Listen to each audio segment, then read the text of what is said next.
Iran, లెబనాన్లపై America, Israel సైనిక operation కొనసాగుతోంది. వైమానిక దాడుల్లో ఇరాన్ కొత్త సుప్రీం లీడర్ను ఎన్నుకునే అసెంబ్లీ భవనంతో పాటు బీరుట్లోని హోటల్ ధ్వంసమైంది. ఇరాన్లోనే ఇప్పటివరకు 1045 మంది మృతి చెందారు.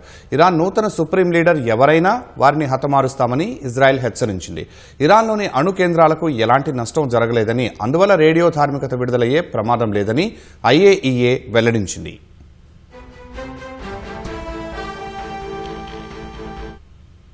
ఇరాన్పై అమెరికా, ఇజ్రాయెల్ మొదలుపెట్టిన దాడులు 5వ రోజుకు చేరాయి. రాజధాని టెహరాన్తో పాటు ఇతర నగరాలు దాడులతో దద్దరిల్లాయి. ఇరాన్లో ఇప్పటివరకు 1045 మంది మృతి చెందారు. షియా సెమినరీ నగరం కోమ్, ఇతర నగరాలు లక్ష్యంగా ఇజ్రాయెల్ దాడులు చేసింది. ఇరాన్ వైమానిక దళానికి చెందిన YAK-130 యుద్ధ విమానాన్ని తమ F-35 స్టెల్త్ ఫైటర్ జెట్లలో ఒకటి కూల్చివేసినట్లు IDF తెలిపింది. పశ్చిమ టెహరాన్లోని మొహారాబాద్ అంతర్జాతీయ విమానాశ్రయంతో పాటు ఇరాన్ మిలిటరీకి చెందిన 4 కమాండ్ సెంటర్లపై దాడి చేసినట్లు IDF వెల్లడించింది. ఇస్ఫాహాన్ ప్రావిన్స్లో 5గురు మృతి చెందగా నజాఫాబాద్, ఫెరీదాన్, మొబారకే, అరన్ బిడ్గోల్, కషన్, షహారేజాలో జరిగిన దాడుల్లో 15 నివాసాలు దెబ్బతిన్నట్లు స్థానిక మీడియా తెలిపింది.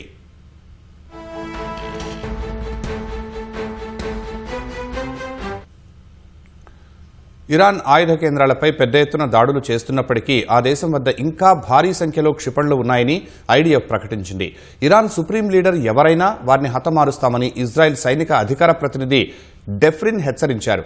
గత నెల 28 నుంచి ఇప్పటి వరకు ఇరాన్లోని 2000 లక్ష్యాలపై దాడులు చేసినట్లు US central command chief admiral Brad Cooper తెలిపారు. జలాంతర్గామి సహా 17 యుద్ధ నౌకలను ధ్వంసం చేశామన్నారు. ఆపరేషన్ ఎపిక్ ఫ్యూరీలో 50,000 మంది సైనికులు, 200 యుద్ధ విమానాలు పాల్గొంటున్నట్లు చెప్పారు. B-2, B-1 బాంబర్లతో వందలాది బాలిస్టిక్ క్షిపణులను ధ్వంసం చేశామని కూపర్ వెల్లడించారు.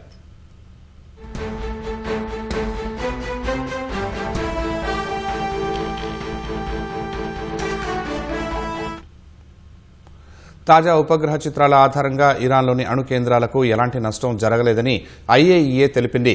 అందువల్ల రేడియో ధార్మికత విడుదలయ్యే ప్రమాదం లేదని స్పష్టం చేసింది.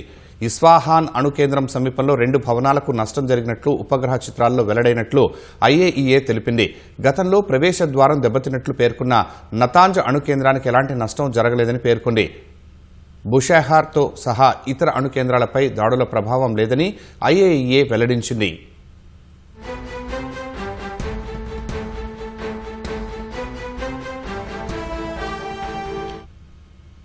లెబనాన్లో భూతల దాడులకు దిగిన ఇజ్రాయెల్ సైన్యం సరిహద్దుల నుంచి 6 కిలోమీటర్ల లోపలికి చొచ్చుకు వెళ్లింది. ఈ మేరకు స్థానిక మీడియా పేర్కొంది. దక్షిణ లెబనాన్లోని ఖియామ్ పట్టణంలో షెల్లింగ్ కొనసాగుతున్నట్లు తెలిపింది. లెబనాన్లో మృతుల సంఖ్య 12కు పెరిగింది.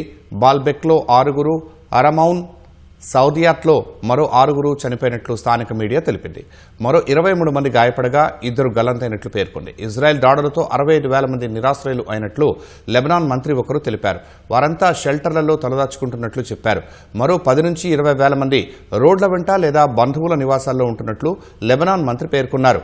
బీరుట్తో సహా శివారు ప్రాంతాల్లో హెజ్బొల్లా ఆయుధ డిపోలు, కమాండ్ సెంటర్లు, క్షిపణి లాంచర్లను ధ్వంసం చేసినట్లు IDF ప్రకటించింది. మరిన్ని దాడుల కోసం దక్షిణ లెబనాన్లో 16 గ్రామాలను చేయించిన ఇజ్రాయెల్ ఉత్తర ప్రాంతానికి వెళ్లాలని వారికి సూచించింది. ఇజ్రాయెల్ హెచ్చరికల నేపథ్యంలో లెబనాన్తో ఉన్న సరిహద్దును సిరియా మూసివేసింది.